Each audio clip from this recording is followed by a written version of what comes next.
Bueno, muy buenos días a todos. Me alegra estar otra vez compartiendo con ustedes un tema. Tenía tiempo que no lo hacía.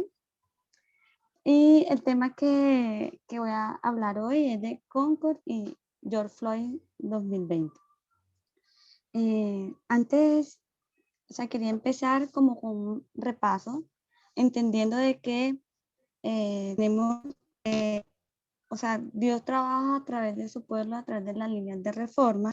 Y las líneas de reforma, ella de de repaso, como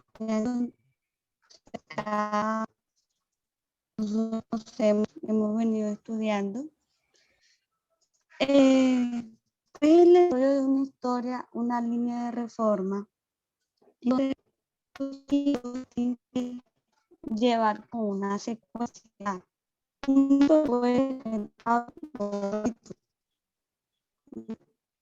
Lleva como tienen un método donde puede lo que yo estaba comentando era que Dios trabaja con su pueblo con un movimiento de reforma. Entonces tenemos las líneas de reforma que ellas desarrollan una historia. Entonces, por ende, los hitos que hay en esa línea tienen que ir conectados. O sea, no pueden ser como historias separadas o contextos diferentes, no. O sea, todo lleva una secuencia, ¿ya? Que no se puede, llevan como un hilo conductor. Aquí, como en esta línea de reforma, tenemos tres grupos, que son los sacerdotes. Tenemos los sacerdotes, los levitas y netineos.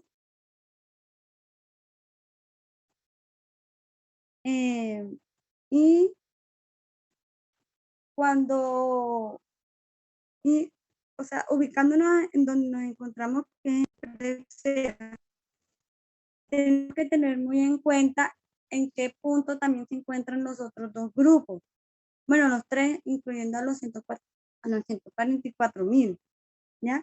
Porque en los levitas, mientras en, en fecha, y mientras los levitas están yo tardía en cosecha, ellos se encuentran ya temprano. ¿Puedes repetir? Ahorita otra vez empezó el quebrarse el sonido. Estaba hablando de que cuando estamos estudiando, o sea, ubicándonos en qué punto de la línea nos encontramos, también tenemos que tener en cuenta los otros grupos, porque mientras que nosotros nos encontramos en la cosecha, los levitas se encuentran en la lluvia tardía y los netineos en la lluvia temprana. Los 144.000 nos encontramos en el aumento de conocimiento para la ley dominical, ¿ya?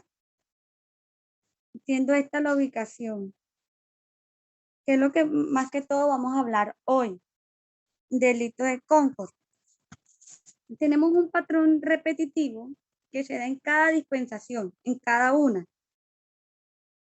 donde tenemos Boston, Concord, etcétera, y una prueba, ¿ya? Cada este patrón repetitivo se da en cada prueba y por ende, o sea, en cada dispensación algo nos prueba a nosotros como pueblo.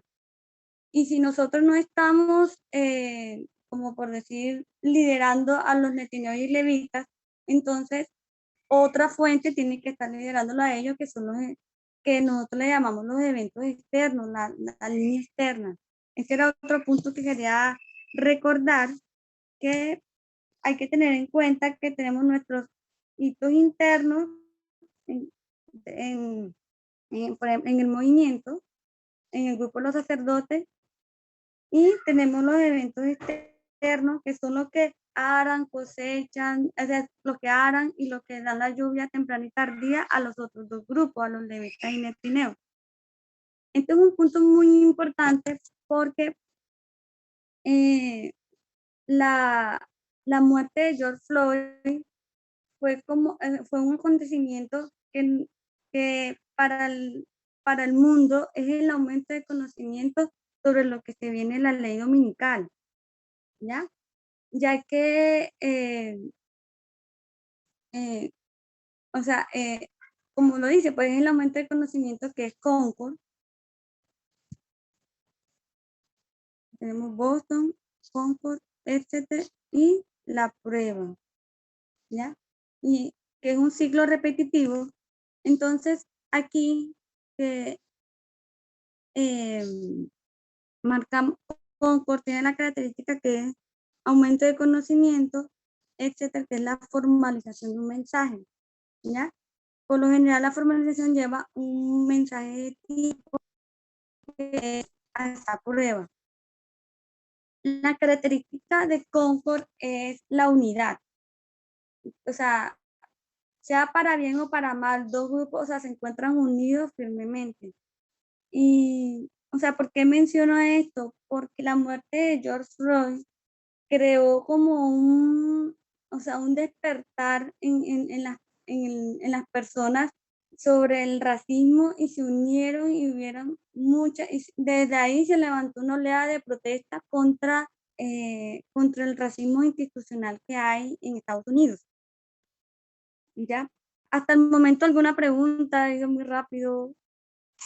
¿Algún comentario, algo que quieran adicionar? No, está perfecto. Muy bien, Cindy, gracias. Está claro. Gracias. Ok. Sí, porque es que yo a veces hablo como muy rápido y entonces aquí repasando, entonces, tenemos que en la línea de los 144.000, que es la línea de reforma general, tenemos que nos encontramos en la lluvia temprana y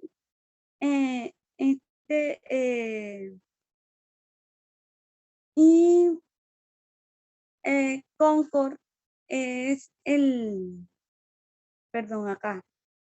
Aquí es Concord y etcétera. Y para nosotros aquí es la Segunda Avenida. Entonces, este hito es el aumento de conocimiento para la ley dominical. O sea, para entender de qué trata la ley dominical. ¿Ya? Con la muerte de George Floyd, como les comentaba, o sea, no sé, pero se dio como gracias a eso se dio como a despertar a las personas de que ese racismo sigue intacto en Estados Unidos y, o sea, es un problema que no se ha acabado. La anciana Tess en un estudio que ella brindó, habló como si fuera, o sea, el desarrollo de ese hito con la muerte de varias personas, donde cada quien marcaron como, o sea, su lucha, la importancia y dejaron como una huella en la lucha que hay contra el racismo y el sexismo. Entonces podremos saber que la ley dominical tiene que ver con ese tema, ¿ya? Entonces tenemos que, para repasar, esto es solo de la muerte de George Floyd, que fue el 25 de mayo. También ella describió la muerte de John Lewis el 17 de julio. La muerte, que él fue un personaje importante en cuestión de los derechos civiles contra las personas negras.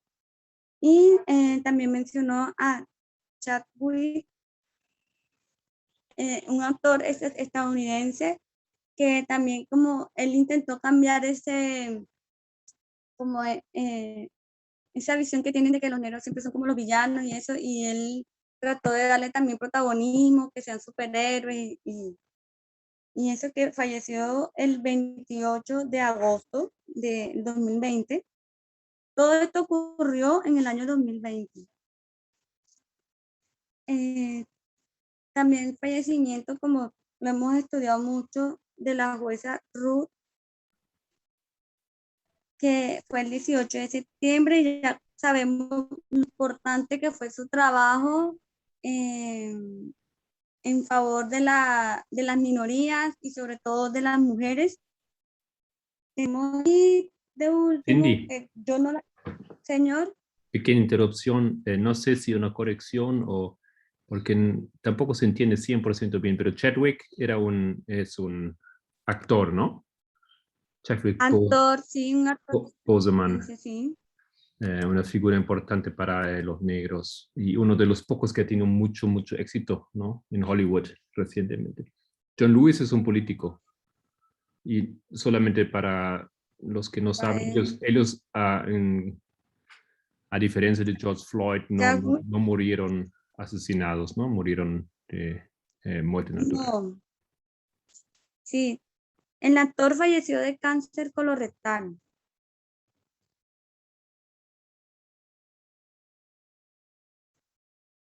Y la última es Helen Reddy,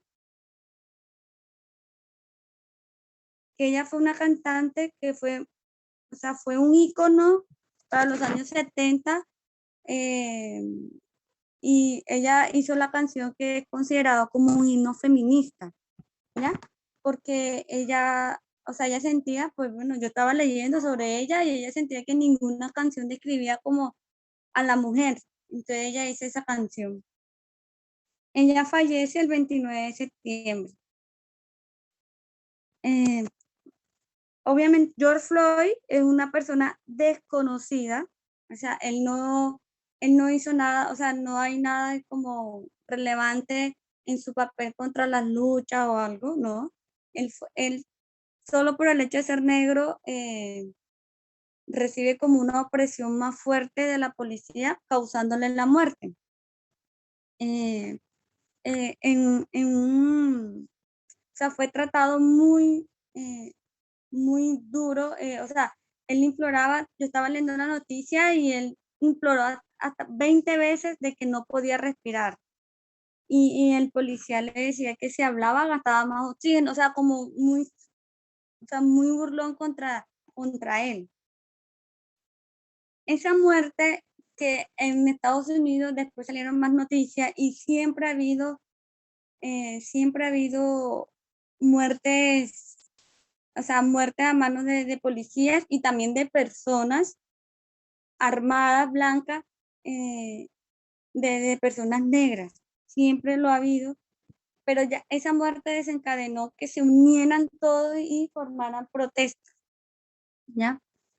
Hoy yo quería como compartir con ustedes sobre un punto importante que estuve leyendo, y después de la guerra civil en 1863, o sea, la esclavitud o sea, quiero hablar como un poco de todo lo que acontece desde que se abole la esclavitud hasta ahora, como para entender por qué esos policías tienen esa actitud contra George Floyd, ¿ya? Y contra muchas personas negras allá. Entonces, la idea es como conversar de esto y pues si tienen aportes, lo pueden hacer. Cuando se abole la ley, la esclavitud en 1863 en la guerra civil, hay que tener en cuenta que, o sea, la parte sur de Estados Unidos, ese era un sistema económico, o sea, dependían de eso en todo, porque era una mano de obra y con eso funcionaba toda la economía de agricultura y sobre todo de las cosechas de algodón. Cuando se quita esa ley, la esclavitud, este sistema queda debilitado, o sea, ellos no saben cómo afrontar esto. Y tenemos que la enmienda 13 con la que se abolió la esclavitud dice que todos los estadounidenses son libres, excepto a que sean criminales. O sea, ese excepto, esa parte que ellos dejan ahí, ellos les da como pie a las personas para aprovecharse de las personas más vulnerables. porque cuando, como tenía ese efecto, hubo un encarcelamiento masivo, o sea, por ejemplo, encarcelaban a la gente por holgazanería, porque no estaban haciendo nada, o sea, cosas muy menores, ya los encarcelaban y así se justificaban para tenerlos como esclavos y poder seguir con la economía. También las personas blancas, y estoy hablando sobre todo del sur, porque ellos quedaron como muy dolidos con la situación, con la abolición de la esclavitud y no gustaban de las personas de color. Entonces ellos también dañaban esa imagen, o sea, como le diría yo, como endiablaban, satanizaron como a los negros, y en ese momento también estaba la cinematografía, las obras de arte, la música, y todo lo que hacían era como en burla de los negros y, o sea, politizaban eso y se burlaban de los negros. Entonces hubo un no sé, era como un actor, alguien del área que se llama, un actor blanco que se llama Thomas Parmon Wright. No sé si lo han escuchado. Él hace como un espectáculo musical de caricaturas y hace a Jim Crow, ¿ya? Y esto,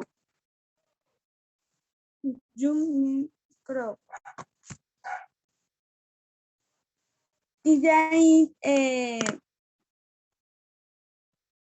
esa expresión, o sea, se convierte, o sea, fue ese Jim Crow se convierte en una expresión que lo que significaba era afroestadounidense, y los del sur, las personas blancas del sur, los gobernantes, todos ellos crean y comienzan a crear leyes de segregación. Entonces ponían en mucha desventaja a las personas negras, ¿ya?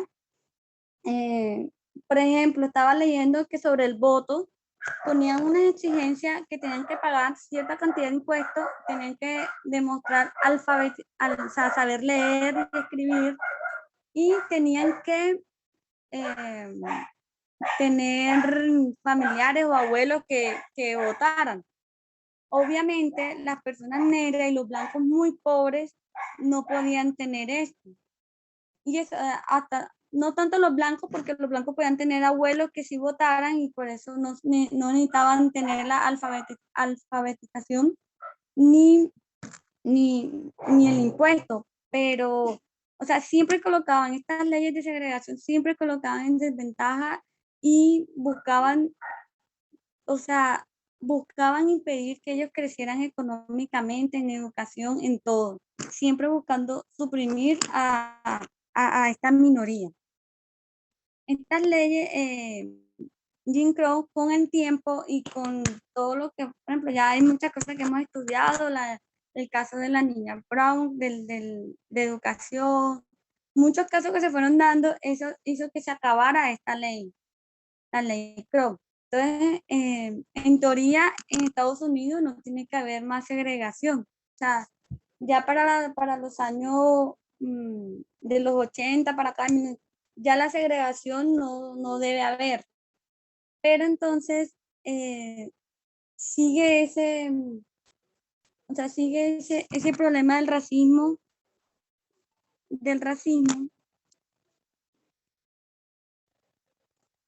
en Estados Unidos. Hay una cita que la escribió Uriah Smith, Yesenia, para que por favor me la leas, de la Review Granjera. Vale, ya la leo. Dice: la guerra ha terminado en lo que respecta a las balas y las bayonetas, pero hay un periodo de guerra y lucha política ante esta nación, como probablemente no ha sido testigo durante mucho tiempo. La cuestión de la reconstrucción de los estados rebeldes se ha planteado ahora, Y en esta cuestión está involucrado el estatus del negro. ¿Qué derechos se le concederán? ¿Con qué privilegios será revestido? Habiendo ayudado a liberar a la nación de una terrible rebelión, ¿se le considerará ahora ciudadano de esta nación? ¿Tendrá derecho al sufragio? El presidente ya ha declarado que esta cuestión debe ser decidida por el pueblo. Los blancos, los respectivos estados están en cuestión. Entonces, a los blancos del sur que odian a los negros se les debe dejar que digan qué derechos debe tener el negro. Ese país al que los negros siempre han sido leales y al que han servido fielmente, deja en manos de sus enemigos más acérrimos la decisión de cuál será su recompensa. Y les concederán el derecho al sufragio, el derecho a la ciudadanía o a cualquier otro privilegio que esté en su poder negarles. La respuesta es evidente.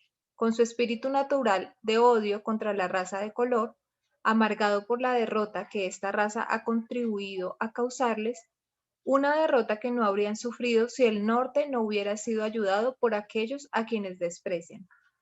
Es fácil ver cuántos favores estarán dispuestos a concederles.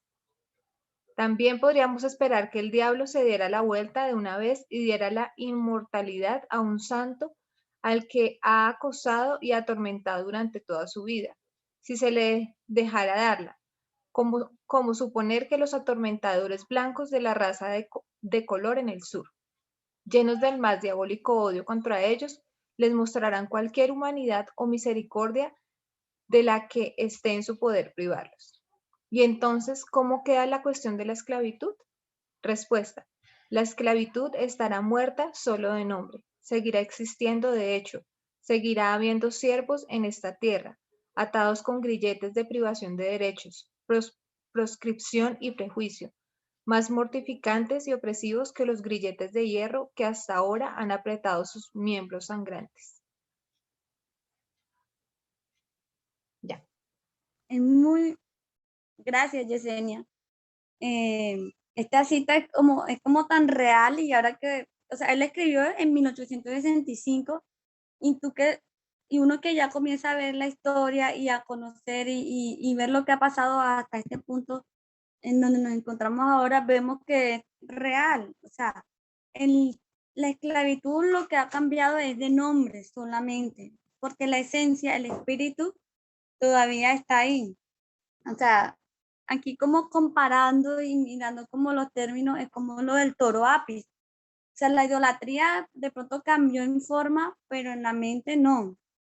Cuando estudiamos el toro Apis, si lo llevamos a esta historia que estamos estudiando hoy, pues como lo mismo. O sea, se le quitó el nombre esclavo y pues ya no son esclavos literalmente que tú los ves, que los compran y los venden, y no.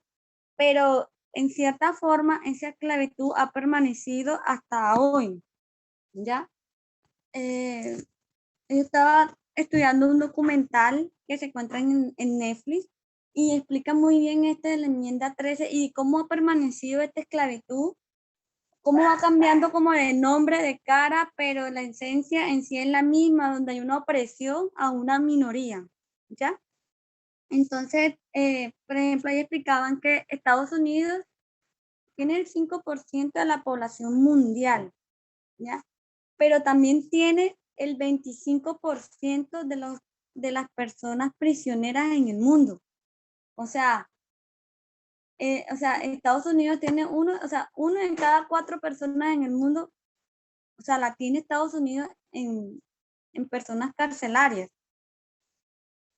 Y por ejemplo, los afroamericanos en Estados Unidos, si mal no estoy, no recuerdo muy bien, si alguien sabe, puede corregir, es el 6.5% de los estadounidenses. Y el 40.7% de ellos están presos. O sea, eso es una cosa demasiado bárbara. O sea, las estadísticas dicen que 1 de cada 3 negros en algún momento de su vida va a estar en la cárcel. Y a diferencia de los blancos, que 1 de cada 17. O sea, ¿por qué es importante esto? Porque después, o sea, esta cifra y ven esta conducta de las prisiones, porque como les comentaba, en la enmienda 13 daban libertad, pero había un excepto, un pero, donde ya no eres libre si eres un criminal. Entonces, siempre han buscado como la forma de criminalizar y ver esa imagen del negro como un criminal, ¿ya? Y este daño que se ha hecho, o sea, no es solo que el blanco lo vea como un criminal, sino que las mismas personas negras, las mismas, ellos se sienten así, o sea, el daño también está hecho en ellos mismos. Porque de pronto uno dice, no, pero es que ellos son los que más consumen drogas, ellos son los que son peligrosos, que en los barrios de los negros, porque hemos escuchado personas que han ido a Estados Unidos donde dice que en un barrio de los negros tú no puedes entrar y así. Pero es que es el daño que tú le has hecho, o sea, tantas generaciones que han pasado, mete, desde 1865 hasta hoy. O sea, son tantas generaciones que se le ha marcado y se ha dañado que también ellos o sea, se creen eso. ¿Sí? No sé si me hago comprender con lo que quiero decir. Sí, se entiende. Es como, 34%. Disculpa, 34% con varones negros en las cárceles. Sí, bueno.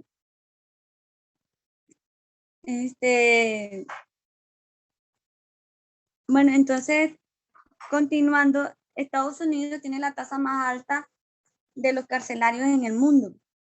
Entonces,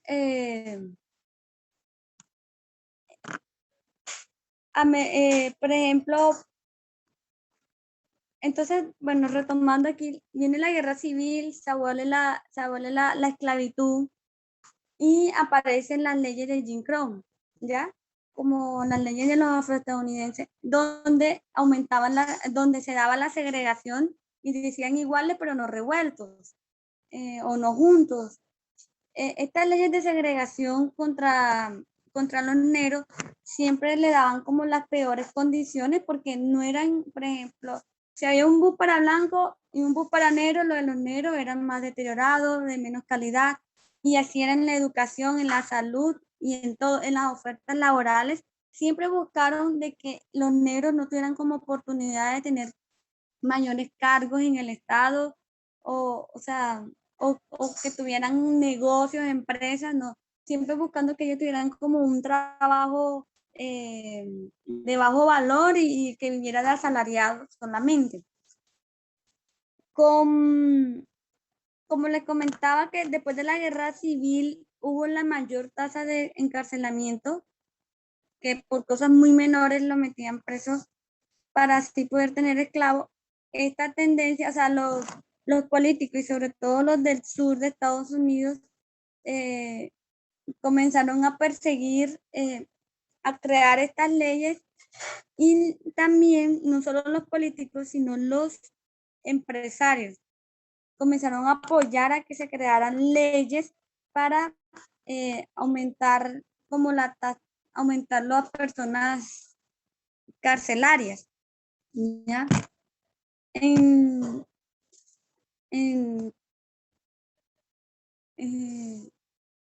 por ejemplo, en la época en la década de los 70, por ejemplo, en 1970 habían 357.292 carcelarios. Para los 80 aumentó a 513.900 y así sucesivamente. Para el 1985 aumentó a 759.100. Estos aumentos exponenciales que se iban dando, ya para el 2000 había 2.015.300 personas carcelarias, y para el 2014 2.306.200. Se fueron dando por las políticas que se iban creando.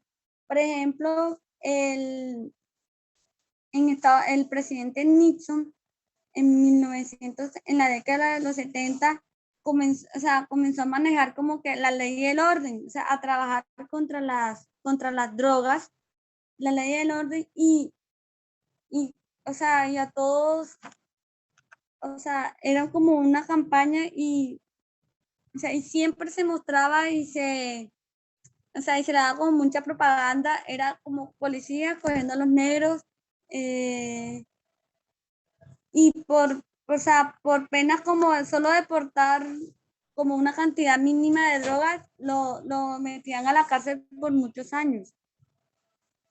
Esta política de Nixon empeoró con Ronald Reagan, porque él de verdad sí creó como esa guerra contra las drogas de una forma más literal, donde la persecución con los negros era aún mayor, ¿ya? Y estos presidentes aumentaban como los presupuestos a las cárceles para, o sea, para crear más cárceles, para tener más policías, y, eh,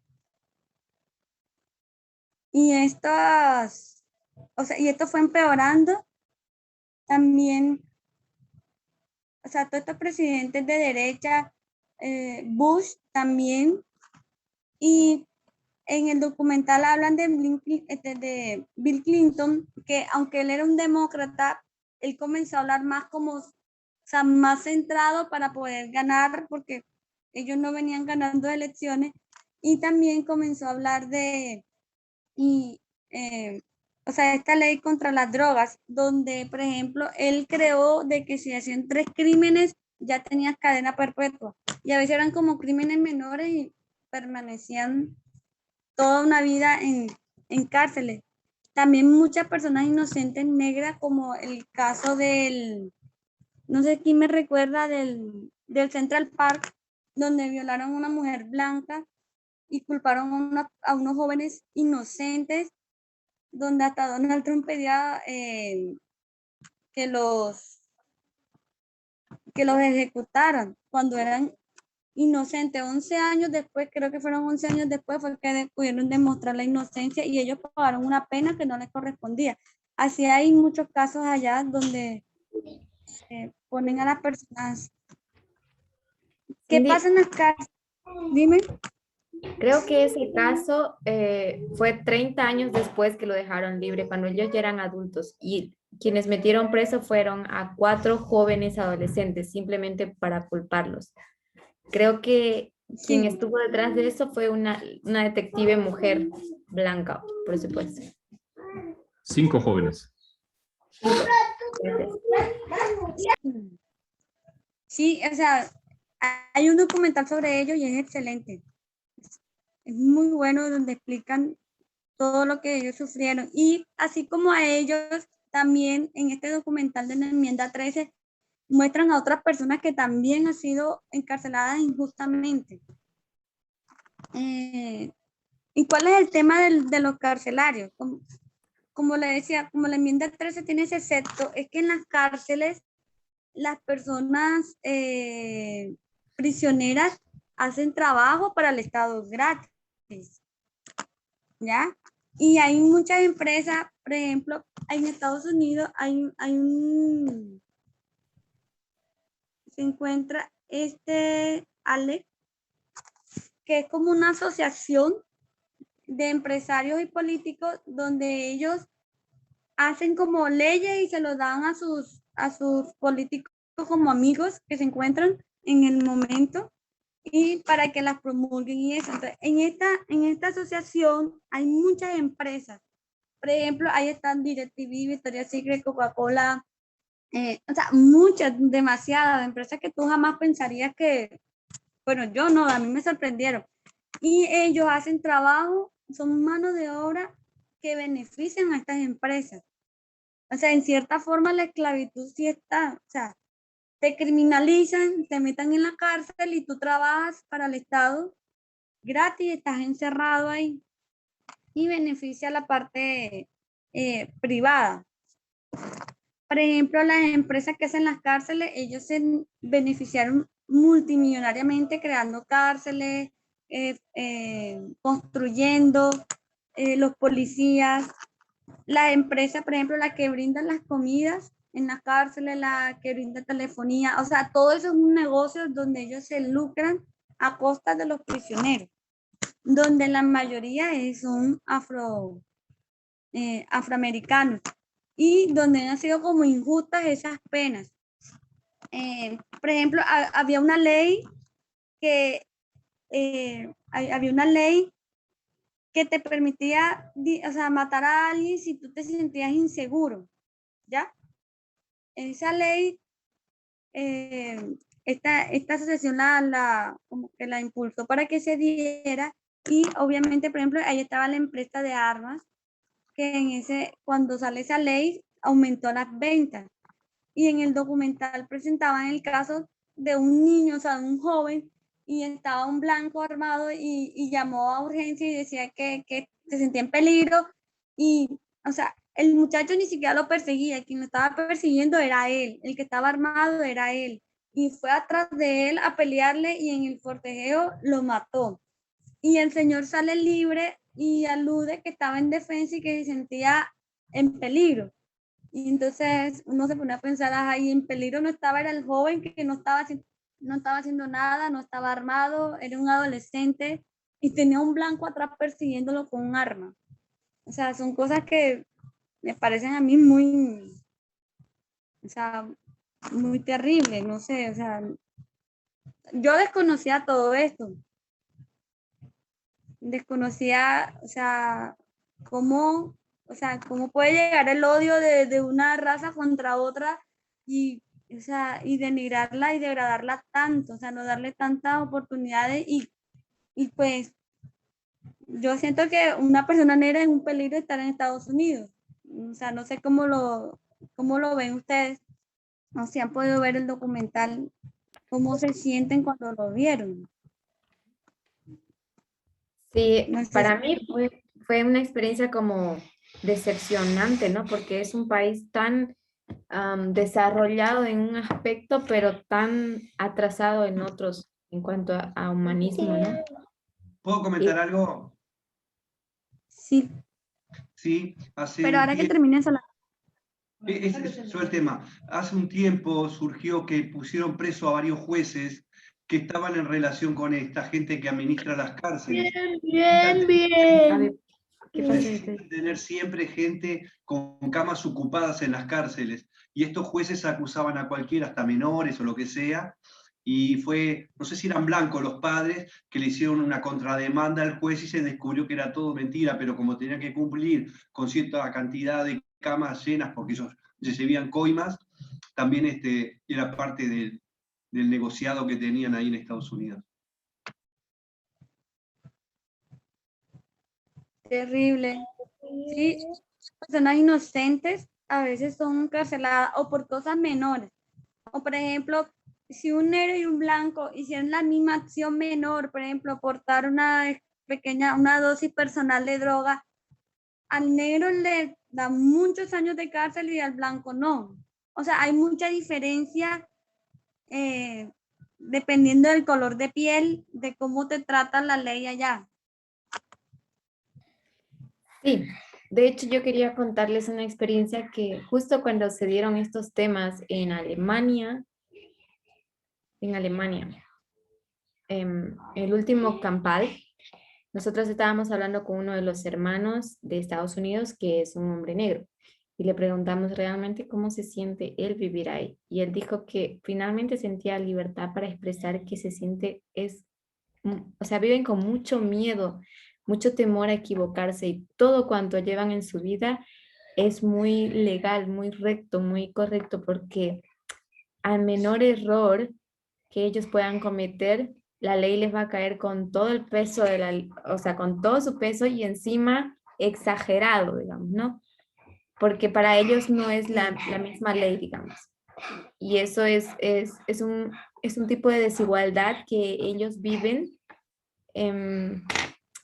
y que tal vez nosotros no podemos comprender porque no estamos en su lugar. No tenemos esa misma condición, ¿no? Por eso es importante entender estos temas. Solo eso, Cindy. Sí, me parece muy bueno lo que dice porque cuando, o sea, es como tú decías, uno se imagina Estados Unidos y se imagina como que el mejor país del mundo.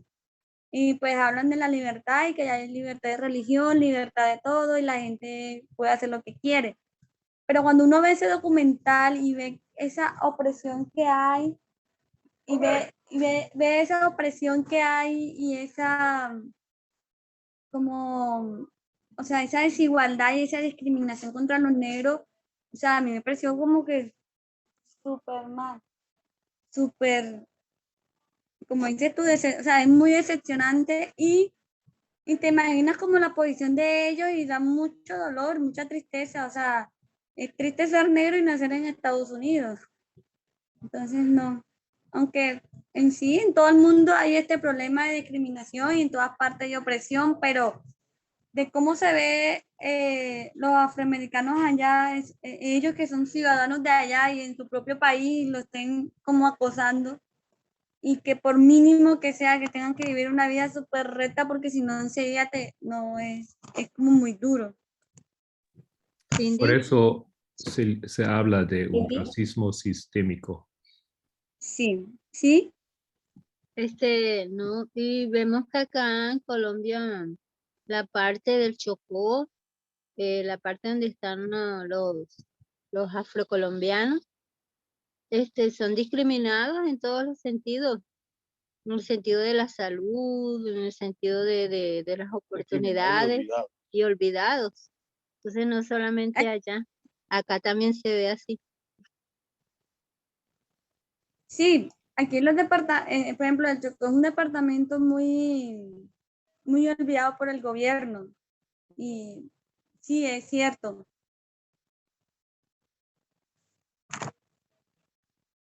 Cindy, Entonces, dime. solamente como para también completar un poco lo que la hermana Lili decía, es que sí, no solamente en Estados Unidos se ve, sino como ese racismo sistemático que se da. Y uno ve que en diferentes países se da, por ejemplo, en Haití, como por ejemplo en Dinamarca hablan de los haitianos. En diferentes lugares se da todo esto y me parece importante lo que tú haces, ese paralelo del Jim Crow anterior que se dio y el nuevo Jim Crow. De hecho, ese libro que se llama Nuevo Jim Crow y acumula todos los casos en donde se ve que sí, efectivamente, mujeres que son madre, cabeza de familia, son llevadas por cosas muy pequeñas y a veces no se sabe si es mejor que salga de la cárcel o se quede en la cárcel porque si sale no puede, le quitan los derechos de trabajar, tras del hecho le ponen una multa y a veces es mejor, o sea, no se sabe qué es mejor, si está fuera de la cárcel y le pasa a niños, a personas muy vulnerables. Y de hecho también en esta pandemia se ve un artículo alemán que yo vi, también que la mayor difusión era de personas negras, entonces afectadas desde todos los ámbitos y cómo Estados Unidos genera esa ley, ese nuevo Jim Crow con esta ley que tienen de drogas y cómo continúan con esa segregación, con ese racismo. Entonces, muchas gracias, Cindy. Muy bueno. Sí, ese era un punto que, o sea, que es muy importante. Se llama la guerra contra las drogas y como lo explicaba, o sea, en el documental decían que hay que prepararse ahora para con qué nombre va a venir. O sea, porque este problema, o sea, ya se han dado cuenta de este problema en las cárceles, de los prisioneros. Ahora quieren como bajarle a los carcelarios y ponerle prisión domiciliaria. Pero, o sea, esta historia va a continuar, como decía la cita que leímos, que Yesenia me hizo el favor de leerla, donde decía que eso siempre va a permanecer, ¿ya? Entonces, hay que estar como atento con qué nombre va a cambiar ahora. O sea, primero la segregación, después la guerra contra las drogas, pero en realidad, en el fondo, en esencia, siempre lo que hay es una opresión, una sumisión, una esclavitud, eh, donde unos se aprovechan de otros. Otro punto importante era ese también que mencionaba Judy, de que eso también lo explicaban, de que, por ejemplo, bueno, ya salí de la cárcel y por tener eso ya en tu hoja de vida no te dan trabajo, no te dan crédito ni para vivienda, ni para estudios, para negocios. la salud, obviamente la de ella es la más afectada. Por eso cuando empezó la pandemia y esa mortandad que hubo en Estados Unidos el año pasado, todo ese año era mayor los negros y los latinos, ¿ya? La mortalidad y la propagación era mayor en ellos. ¿Pero por qué? Porque ellos no tienen buenas condiciones. Como sabemos, el COVID afecta y la mortalidad aumenta según las comorbilidades que tengan, y como ellos tienen menos acceso a la salud, pues son personas con mayores enfermedades crónicas como hipertensión, diabetes, obesidad. O sea, ellos tienen menos acceso a la salud, menos educación en promoción y prevención, y pues obviamente eso afecta en su calidad de vida, y al llegar un virus donde tu condición física puede ser un determinante para empeorar o no, porque también hay casos de personas jóvenes sin comorbilidad aparentemente que también fallecen, pero la mayoría son con personas con comorbilidades. Esto empeora en las personas que son más vulnerables allá, que son los negros y los latinos, porque ellos tienen menos acceso a la salud. Eso se veía, o sea, eso lo explica mucho, siempre, o sea, eso se ha hablado en las redes sociales. Yo sobre todo sigo en las redes sociales a médicos que se encuentran allá y eso, y siempre decían que los afros y los latinos son las personas más que han tenido como el mayor peso de la pandemia allá en Estados Unidos. Hablando de salud, y ahora ni se diga de las cuarentenas y lo económico, porque también ellos tienen como el mayor trabajo informal, ¿ya? No es como, no tengo esa opción de tener teletrabajo, de que me va a llegar, de que voy a tener un seguro por si quedo sin trabajo. Esas oportunidades tampoco las tienen. Entonces, si se ponen a ver, continúa eso mismo, o sea, continúa ese mismo problema, en esencia, ese odio, y eso no ha acabado.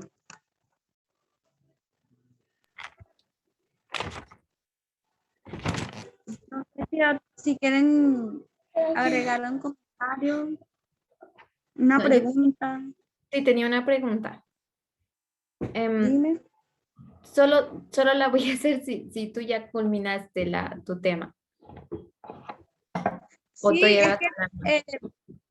sí, eso es lo que yo quería como repasar lo de la línea de las reformas, que son hitos, que es un desarrollo de una historia, que tenemos eventos externos e internos, porque lo que trabaja con los grupos, los levitas y detenidos son los eventos externos, y estos eventos externos son como una ayuda para nosotros también entender, por ejemplo, el dominical, ¿ya? Entonces, por eso nosotros tenemos que tener muy importante estudiar y estar muy pendiente de todos los acontecimientos que ocurren, ya que son los que hablan y trabajan y riegan a los levitas y netineos, pero también nos ayudan a nosotros.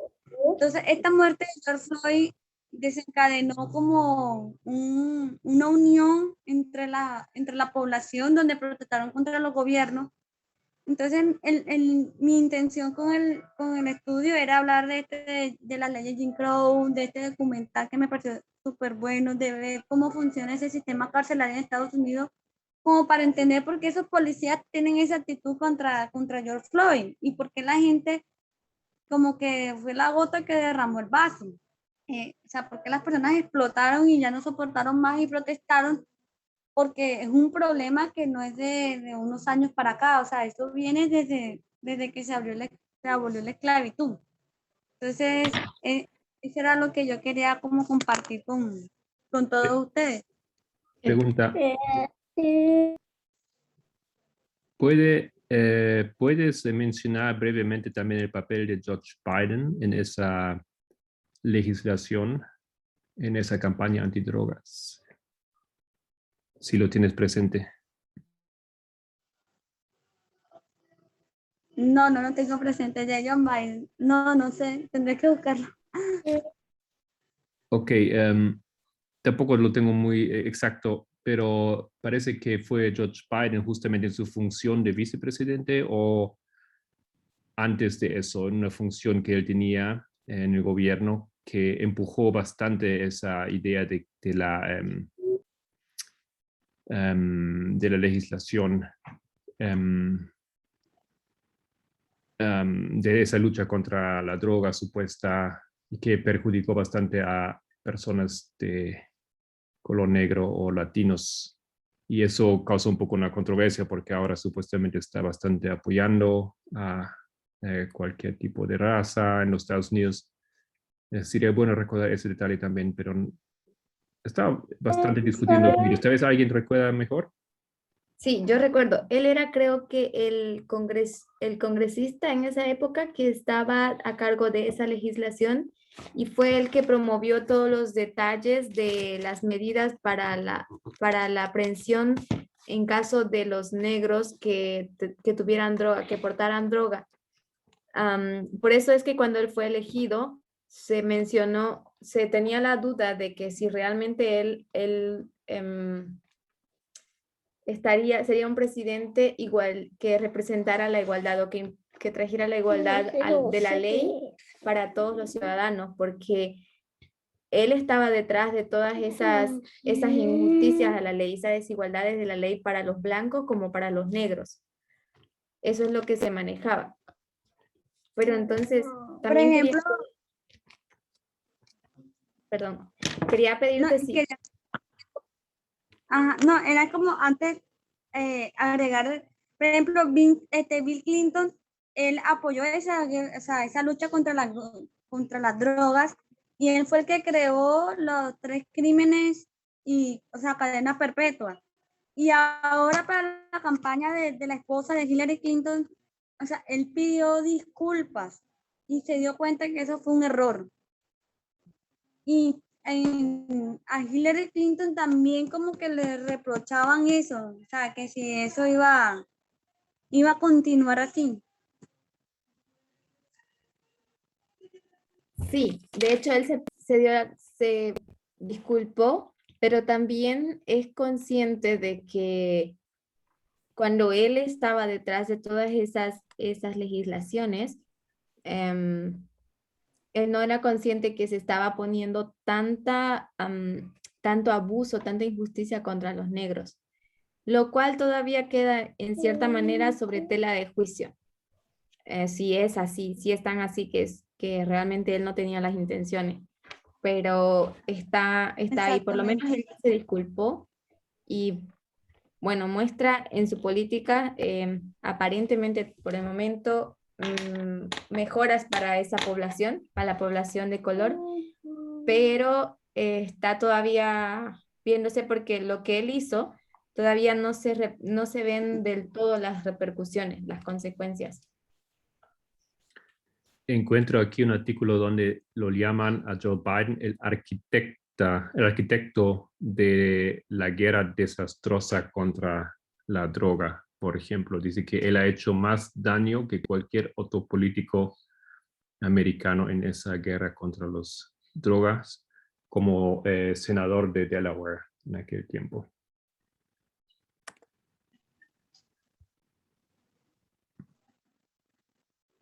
Qué mal.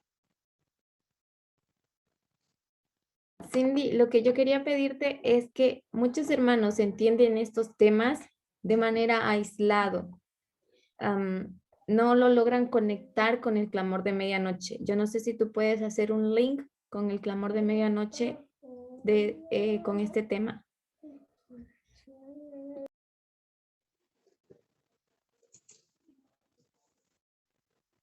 ¿Cómo así? Mi pregunta es más bien, ¿de qué nos sirve o cómo nosotros vinculamos estos temas del trato hacia estas personas con el clamor de medianoche? Con el mensaje del clamor de medianoche. Creo que Cindy lo mencionó al comienzo, pero tal vez puedes hacerlo otra vez en una forma de recapitular o resumir.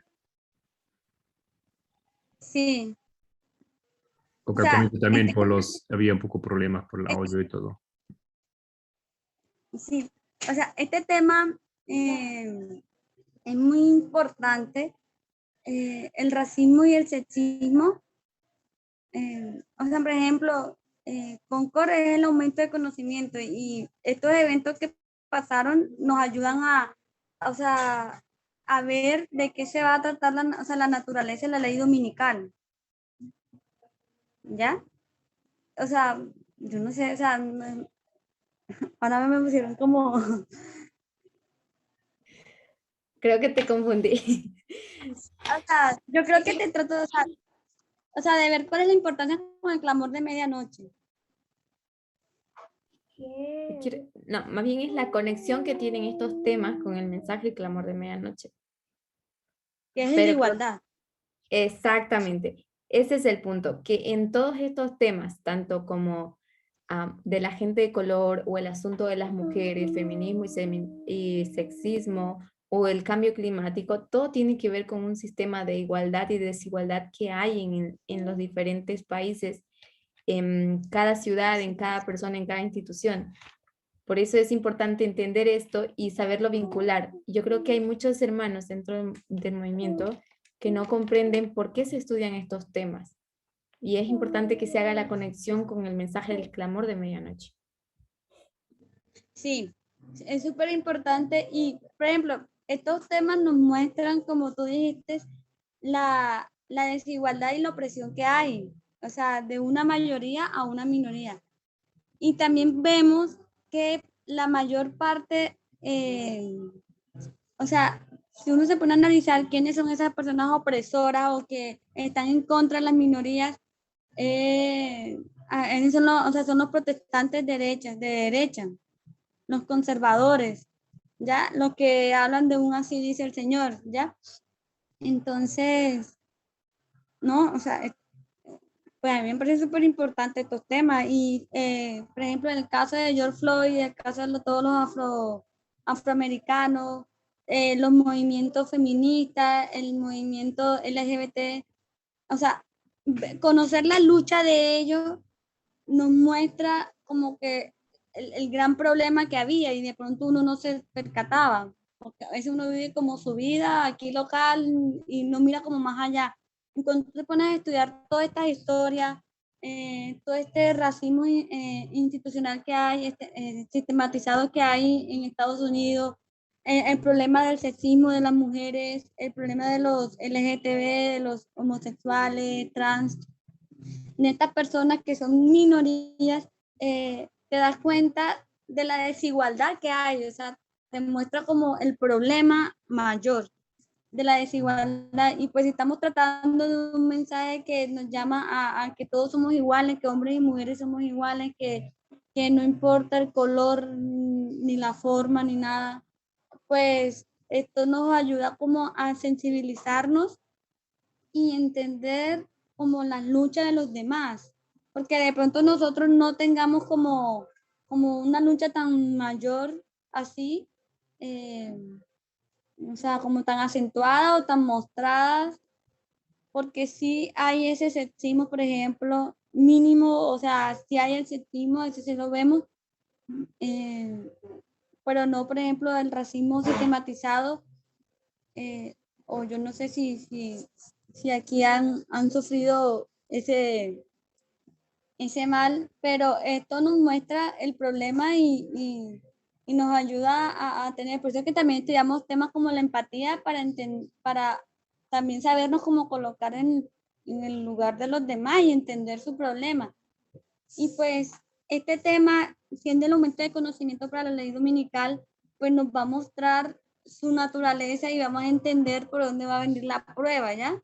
Y pues obviamente esto nos va a ayudar a prepararnos. No sé si estoy equivocada porque obviamente que no he tenido como tanto tiempo para seguir los últimos estudios y eso, pero yo tengo entendido que el tema de la ley dominical va a venir por el problema de género, ¿ya? Es más sobre sexismo. Pero igual hay que entender todo de racismo, o sea, todos los demás problemas. Creo que No en sé ese sentido, el mensaje del clamor de medianoche, la prueba, viene en todo nivel de desigualdad. No necesariamente sexismo únicamente o como mayor prioridad, sino que en todo nivel de desigualdad. esto también viene con las personas de color, discriminación y cosas así. Sí, pero bueno, no sé, pero o sea, el tema ahora va a ser como de mayor, es el de género, ¿no? Por lo de LGBT. O sea, estudiando lo de la línea de restauración, el que llama, si mal no recuerdo, que es como lo último que se está restaurando ahora.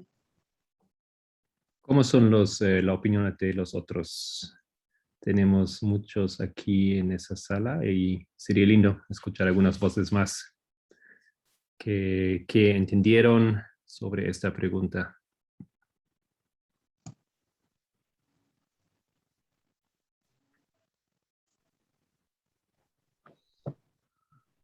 Hola. Tenía esa duda también de Cindy porque justo lo pregunté en la mañana, sino que quizás no lo expliqué bien, porque justamente la última ley dominical, creo que se iba, o sea, mi pregunta era esta, ¿no? Si iba a ser más referente al género y al sexismo, ¿no? Pero bueno, como dijo, eso está en un estudio también, ¿no? De la línea de restauración. Justamente por eso me había recordado eso. Y tengo otra duda, si es que, otra pregunta mejor, si algunos saben el tema que muchos hablan también a veces en redes, que allá también los afroamericanos son muy racistas con los latinos, y es como que ya pierde un poco de congruencia decir que ellos son los oprimidos. No sé si alguien tiene algún dato de eso, o hay algún tipo de noticia, encuesta, qué sé yo, pero creo que eso puede ser como la consecuencia de que ellos también han sido oprimidos, ¿no? Bueno, a primera instancia, ¿no?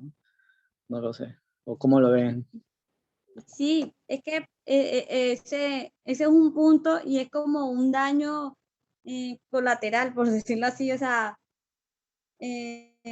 cuando dañan tanto la imagen de las personas, no solo, por ejemplo, o sea, no es que solo los blancos dañan la imagen de los negros, sino que los negros como que se lo creen tanto y o sea, ya hay un daño en ellos.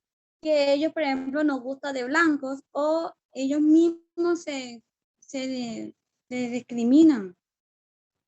Y, por ejemplo, que sus barrios sean más peligrosos, que tú no puedes entrar hasta cierta hora. O sea, esos son que me han comentado, pues yo nunca he ido a Estados Unidos y pues no me consta. Pero una persona que sí fue nos dijo eso, que no pueden entrar a barrios de negros. Entonces, eso ya es como un daño que hay en la mente de ellos. Y pues eso va a ser más, creo que más difícil de restaurar. Sí, puedo opinar en referencia a Yo esto. digo Disculpa, que adelante. sí, es como una forma de ellos protegerse. Pienso así. Bueno, A la defensiva, pues. tal vez no, ¿no? Pero lo que yo digo, hemos escuchado varias veces ahora un término que es racismo, lo hemos llamado sistémico, sistematizado, racismo institucional. Es otra cosa como tal vez podemos decir microracismo, que yo tengo ideas, una persona tiene ideas sobre otras personas, pero el racismo del cual se habla o cuál es el gran problema detrás de todo es el racismo institucional. Y eso va contra todos que no son, que no son blancos, básicamente. Ya va contra personas de origen asiático, latinos, negros, ellos entre ellos. Entonces, y ese racismo institucional, eso más bien es ese gran problema donde ya por el sistema, por la constitución, por las empresas, las asociaciones, movimientos, etcétera, ese racismo es parte de un programa y perjudica a esos grupos y no tienen cómo liberarse porque el sistema está construido así. Y ese sistema entonces afecta, por supuesto, a las opiniones de ahora de los subgrupos. Pero no tanto eso es un dilema o no tanto es la cuestión grande, digamos, que personas, individuos, grupos tienen ideas racistas contra otros, sino ese sistema, ese racismo institucional es, digamos, el gran dilema que está encima de todo. Y en cuanto a la pregunta del clamor de medianoche, yo también entiendo que es, por eso tenemos esos ejemplos, ¿no? Son todos esos temas de igualdad. Tanto racismo como sexismo, etcétera. Creo que ha quedado claro eso en las presentaciones de la anciana Tess. Sí, yo quería aportar un poco en cuanto a la pregunta de Matías. A veces, aparentemente, por ejemplo, los negros son más racistas con los latinos, y esto puede ser por como dice Cindy, el daño que se le causó es un daño que repercute y es ya un mecanismo de defensa de ellos en su cerebro. Y también es una tendencia del ser humano, la naturaleza del ser humano, de buscar siempre la superioridad sobre alguien, sobre otros. Y pues ellos han sido inferiores siempre con los blancos, y cuando ellos pueden oprimir a alguien y sentir ese sentimiento de superioridad, es inconsciente, pero es parte de la naturaleza pecaminosa que tenemos todos, que buscamos ese sentir de superioridad sobre alguien. Y lo tenemos todos en cierta manera, con los niños, con los adultos mayores, con los animales, con cualquier cosa que nos hace sentir superior a ellos, practicamos esto. Por eso es importante entender el clamor de medianoche, el tema que es la igualdad, y poderlo ver en diferentes aspectos. Por eso es que el cambio climático es parte del tema del clamor de medianoche, es parte de la desigualdad, porque tampoco nosotros como seres humanos respetamos las cosas que son menores, digamos, como por ser los animales o las plantas o la naturaleza en sí, porque nos creemos superiores a ellos. Y cada cosa que nosotros hacemos mal simplemente trae consecuencias. Y esto es por eso que se ven estos factores para estos temas que te está tocando, para que nosotros podamos reconocer el clamor de medianoche en su profundidad. No sé si eso responde, Matías, a tu pregunta. Sí, sí, justamente, porque como dijo la señora Marco, esto obviamente viene del sistema, ¿no? Pero obviamente que se puede ver desde el otro punto más amplio, porque también ellos vuelven a hacer lo mismo. Entonces creo que el mensaje también es para restaurarlos a ellos también de alguna manera en algún momento, supongo, porque ellos también van a pensar lo mismo, van a sentir lo mismo que estamos hablando, ¿no? Que ellos también han sido igual o han tratado mal igual a otros, quizás como usted lo mencionó, por ese mismo sistema que los ha discriminado siempre. Y bueno, y creo que como dice, que en cualquier también grupo va a haber quizás eso también, ¿no? Gracias. Perdón, una acotación, si se me permite. Yo creo también un grupo que está muy marcado eso es en los judíos. Ellos, la verdad que uno, por ejemplo, se acerca a ellos y ellos como que se cierran más, o sea, no es como que son más xenófono, bueno, no me sale, que son más racistas que con los demás, que los demás con ellos mismos. Uno lo nota eso. Por ejemplo, ahora me hiciste recordar y en internet sale que las leyes de Jim Crow fueron en muchos aspectos un modelo para las leyes de Nuremberg. No lo sé pronunciar bien. Que es de la legislación alemana contra los judíos que se adoptaron en el Congreso del Partido Nazi en 1935. Exactamente. O sea, ellos se apoyaron, o sea, tomaron como las leyes de Jim Crow como modelo.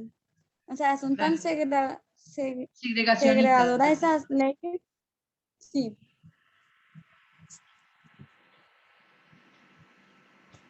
Bueno, hasta que no nos convenzamos de que todos somos iguales y que nadie es especial, esto va a seguir así.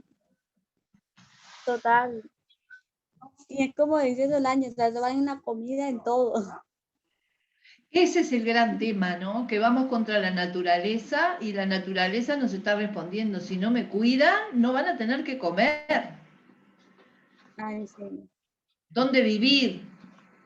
En, hay una serie Planeta Tierra Exacto. y es muy buena también. Y ahí nos Sí. muestran cómo uno va devastando la fauna, Sí. la flora de los ecosistemas y cómo sufren los animales demasiado. Por ejemplo, los leones marinos, ay, no, eso me da mucho dolor también. Ay, por favor, sí, sí, sí, lo he visto. Muy bueno, Cindy. Muy bueno. Sí, yo Muchas quería gracias. Recordar muchas cosas, sí. frente a lo que preguntaba Matías, y es que sí, yo he hablado con latinos que han sido ciudadanos americanos y todavía sí es muy marcado. Y yo pienso que en forma, de pronto, la esclavitud se ha desmarcado, pero en carácter todavía está muy puesto en sus mentes. Y concuerdo con Matías en lo que Dios está haciendo, que Dios está restaurando también ahora como en carácter, y es entrar en eso como ellos tienen marcado por tantos años, por tanta historia, siendo vulnerados. Y de hecho, leyendo el libro de Obama, él decía que él a pesar de su color, él no tenía marcado o sea, ese pensamiento y no pensaba como negro. De hecho, en una hoja, él dice, en una de sus páginas, él dice como que no tiene marcado esa forma de pensar y por eso también primer senador negro. Entonces, eso pienso que concuerdo con Matías en el hecho de que en este momento se está restaurando en carácter a las personas que han sido vulneradas en ese sentido. Ya, eso es perfecto.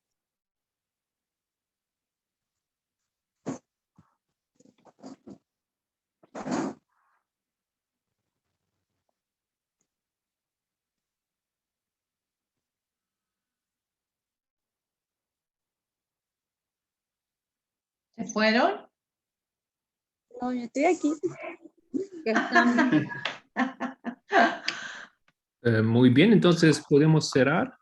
Cindy, de su parte creo que ha dicho todo, ¿no es cierto? Si quieren podemos cerrar aquí la grabación y dejarlo abierto si quieren hablar todavía, si hay preguntas. ¿Te parece? Sí, Tal vez puede ser con oración y luego vemos. Muchas ahora gracias. yo. Ya.